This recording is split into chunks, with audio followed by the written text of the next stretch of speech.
lunch, dinner, and a cigar. Oh. Yeah, it's freaking stupid.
Welcome to BCB Live. Yes, we are that safest station in the nation.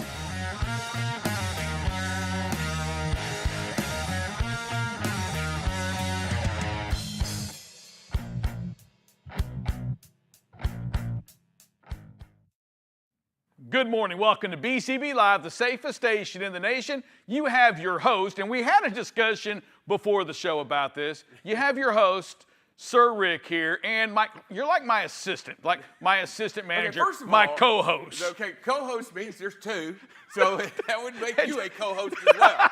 So I try to explain. Never looked at it that way. Never explain exactly how that works. I always thought the host was like more important than the co-host. Like the show can go on without the co-host, but the host. Can it?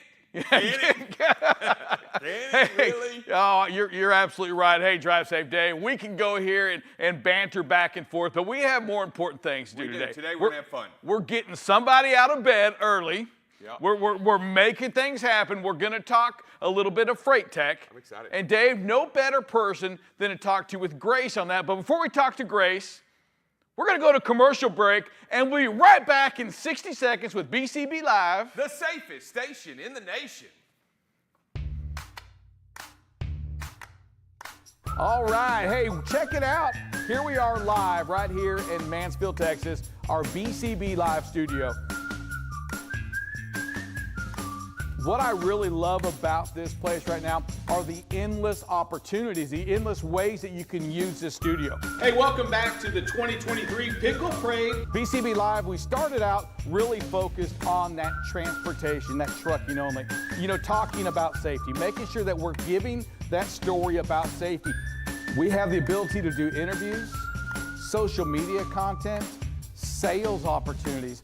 What are you showcasing? What are you doing today that you've got to get that out?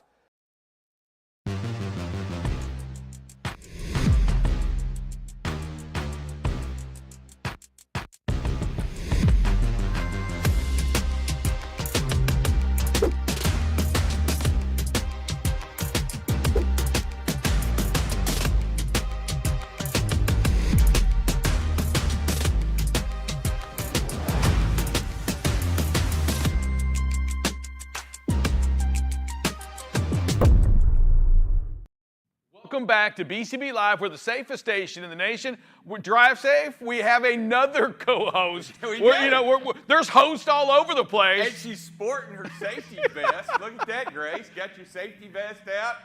Well, I like it. Trying to be on the safest station in the nation, and she's representing. She is representing. Grace, how you doing today? Doing good. I always need a little bit of some of Rick's fuel in the morning to get myself going. So I'm awake now, unfortunately.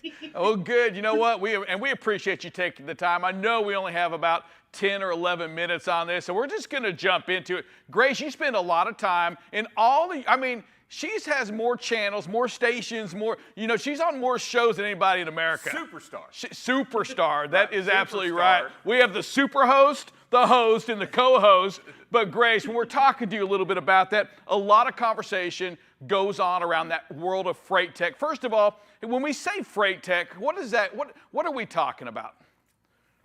We're talking about the technology that we use within all of our supply chains today. Whatever is helping to get freight from, I mean, honestly, even up to point of sale, right? What are we using to actually get a sale from our customer? How are we tracking that results? How are we procuring the products? How are we working with suppliers? How are we finding the trucks? How are we tracking them? What are we learning from them? And how are we using technology to improve all of our businesses within the supply chain? So it's pretty deep, and like logistics, plenty of areas to talk about when you want to implement technology. You know, I don't think, Grayson, as you talk about it, there isn't an area over the last few years that hasn't been genuinely impacted with freight tech, right? I mean, and not only, and I'm talking about just prior to COVID, but through COVID and into today, we see it even ever more expanding in the area of freight, correct? Even more so, yeah, especially when we see different market swings, right? There's different areas that people are going to be more attracted to, whether it's growing your business, but also managing your cash flow. There's going to be different opportunities for different types of tech to excel, and there's definitely some hotter areas today than we've seen in the past. Yeah, and Grace, when we talk about that, and Dave, you know, we know the reasons why we should go out and get some of this technology. There's so much of it. It's there to help us get better at what we do, but there's challenges with it too. And Grace, I want to talk a minute just about that. I mean, what really keeps, what's the pushback, I guess, from trucking companies, from maybe TMS providers, from people in bringing on some of this freight tech? You know, what do you see on that? Because I'm going to say this. The challenge from ownership or from people is that you don't just plug it in and all of a sudden it works. It's not plug and play. It's not plug and play. You know, so let's dive into a little bit on that. Yeah, it's not plug and play. And I think if we look back before we hit this freight wall, you could say, a lot of the technology providers in this space for at least a year or two during COVID were given a lot of money to scale their businesses, which means onboard as many customers as possible, add as many employees as possible, and really showcase to our investors that we're growing our business. Well, then we hit this freight wall, and investors, of course, want to see that return. And that means profitability, which means you really have to be focused on how those customers are valuing your software. There's no turnaround in customers. You're seeing them stick month to month. And I think the biggest thing that we're seeing is those who are doing well today have really focused on that onboarding and how they're helping their actual customers change their processes inside their four walls in order to make the technology work.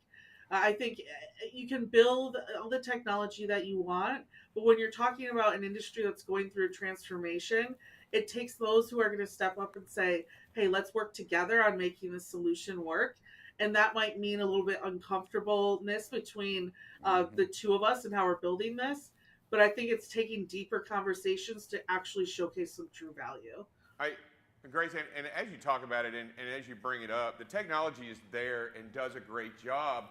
But really, I think the drawback right away is the human nature. We all resist change, right? I mean, each and every one of us, no matter what we do and how we do our lives, we're just resistant to a change. Even if it's positive, you kind of got to pull it out of its shell. And I think really, in order for these trucking companies and these shippers and receivers to understand this well, they got to accept change and know that it's going to be a painful process, right? Change management, Grace. We talked about it before the show. What does that mean how does that apply to what Dave's talking about? I mean, that means both parties learning each other's why and why processes are the way that they are, and how to make those employees feel involved in the conversations. Listen, I'm an ops girl. I love new tech. If I could force every person to just embrace technology and trust it, I would, but that's just not human nature. We need to know, I think, that this technology is going to help us not only improve our jobs, make our jobs safer, hence I think what a lot of your work is, right? For sure. And also make me more money. What's going to help me grow my career, put myself in a better position for my family? You have to put it into those terms, or else especially entry-level employees just aren't going to get it. Yeah, on that freight tech side, Grace, going down that same road right here, they also, and I'm curious what kind of pushback perhaps or changing in the way they're doing business today, because if a trucking company, Dave, if somebody in our industry didn't really get involved with this last year, in today's market, it's hard to just go ahead and open your checkbook up. So to me, those people on that freight tech side, those software folks, the people with all this AI, they've got to approach the trucking companies a little bit different. And that's that opening up that relationship. And perhaps they may have to go at it with a different price point than they were doing it back last year, because the market's changed and it's scary to just dive in and trust, Grace. 1,000%. That's why you'll see in the writing that I do and the announcements you hear, a lot of times when these companies are new, they're not sharing their revenue numbers. They're not sharing a lot of those details because, yeah, they do have to make different fluctuations based on the customer that they're onboarding and how great the opportunity could be, right? Someone like yourself who's looking to use technology to scale. Well, let's think about what this long-term relationship could actually be like. And so I think there's definitely tech players in the space today. I will say, though, I think the trucking companies themselves really have to start considering about the future, too. I know that you're on top of this, Rick, but there's a lot out there that have to consider the different fuel types we're going to be running into regulatory-wise, different automation within vehicles as well. And you might want to be a late adopter to that, but you're going to have to invest in a whole different type of employee probably within your four walls. So there's going to be, I think, in the near future, a little bit more pull from the carrier side to adopt a lot of these new areas. And I'll tell you, really, to me, one of the biggest questions, and when you talk about ownership and you talk about shippers and receivers, they want to know what the return on investment is going to be right away before they ever dive in. And I think it's really difficult to say right off the bat. Yeah, it's impossible, right? Well, this is going to be the dollar amount you're going to have because you've invested. It's not there, but if you don't start now, Grace, really, that's the lesson we're learning. If you don't start sooner, it's going to be even more painful down the road. Do you agree? I mean, if you don't get in it somehow, if you wait till later, you're just going to get crushed. Definitely agree with you. And I mean, especially in this type of economy, look back at those players that really said, you know what, I'm going to invest in our operations. I'm going to make us as clean and as able to grow as we can. So then when we get out of this type of market, we're able to just skyrocket out of here. I think you're going to see probably in the next year, whenever this market turns around, I would say more 2024, but when this does turn around, we'll definitely know who made those investments. All right, you brought it up first, and so I'm going to go with 2024. I wouldn't have thought, Grace, I'm going back into, say, the fourth quarter of last year and even the first quarter of this year, maybe the first couple of months, but I was hard-pressed to think that 23 and all of 24, maybe the first 6 months of 24, may remain kind of status quo. But it looks more and more and more like what we live today, Dave and Grace, is kind of what we should expect, maybe should budget, should plan on for probably the next 12 months. I know there's no crystal ball out there, but anything you see that says, Rick, you're way off, the market's getting ready to explode tomorrow. If anything, the market's getting ready to probably fall apart a little bit more. You have student loans that are going to get turned on. You have students who, a big portion of our population who haven't had to pay $400, $500 a month for the past, 3 years now. So I don't know where people will see the spending coming from. But I myself am nothing any earlier than Q2 of 2024. I mean, Q1 always sucks, right? So there's no way it's bouncing back in the worst quarter we usually have in this industry. I would probably agree with you on this one. I wouldn't be seeing anything insane until at least Q2, Q3 of next year. Grace, I would agree with you too, and only from the other's perspective is that the money supply has shrank greatly, and it just costs a whole lot more to borrow money right now to go out and invest. And so you're not got a lot of people running out to say, hey, give me that 8% interest rate. That looks real sexy when I try to plan it up. I agree with you. I think we're in kind of a check phase, right? Yeah, we're in a check phase. 100% agree. I think we'll start to see a lot of year-over-year numbers remaining kind of the same. I do think once we get into January of 2024, you know, those numbers, those month-to-month numbers, you may actually see some improvement year to year next year. You know, I do believe that, you know, about February, March, that some companies will see better numbers than they posted this February, especially, Grace, if they have hopped in and jumped in on a little bit of technology to help them with the decision process. Drive safe, Dave. I know we got to let Grace go here, but first of all, hey, kudos to you and me for being way ahead of the game and not going to college. You know, we were way ahead, man. No student loan out there for me right now. So. Yeah, I paid mine off, thank God. So that's done. But I agree with you on that one. Think twice, kids, for sure. Absolutely. Hey, Grace, before you get out of here and before we leave, we always ask our guests to say a little tagline before they go. And I would like you to introduce yourself, say who you are, and that you're watching BCB Live, the safest station in the nation. Can you do that for us? This is my favorite part. Of course I can, yes. My name is Grace Sharkey. I am a Freightwave staff writer and also Sirius XM radio host, and you've been watching BCB Live, the safest station in the nation. Love you, Grace. Thank you for everything you do for our industry. Keep it going. Anything we can do to help you out, really the host can do to help you out, let me know on that. If I can't do it, I'll send it over to the co-host. And then I'll actually get it done. Yes, I love it, guys. Thank you so much. Thank you, Grace. Be good. Bye, all right. Hey, drive safe, David. It's time. Let's just hop right into weather because you're good. falling behind, brother, once again. I know. Don't worry about it. You have the host here to help you out and to keep you in guard. But, Dave, let's talk weather. Hey, yeah, right now we've got these heavy thunderstorms running around in Kentucky and northern Tennessee and southern Kentucky. They have created some flash flooding in the area right now. That is going to be where we're watching what's going on today. And then we're getting another round to come through tomorrow. So pay attention to that area. As you can see, that's that heat dome holding really slightly and all the other weather running above it. So that's what we've got to watch, what we've going on. Also, run it forward. Look at the temperatures. Phoenix 113, all the way hot. It's hot. It's hot. Hot, baby. 107 it's hot. in Dallas today. It's going to be. Did I say, Dave?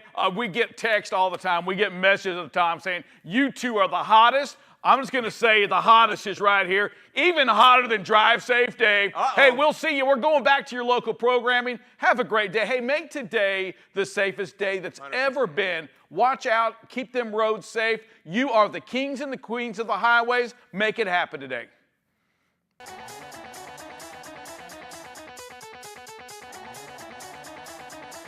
Safety. Safety. Safety. Safety. Welcome to the show. Twice a day at 9 and 1. Double check Dale, RJ Eddie, and buckle up Bob. After this run, we'll get home to the ones we love. Drive safe Dave. He's got the passion to get the job done. Spreading the news, listening to you. Solid as brick. Here comes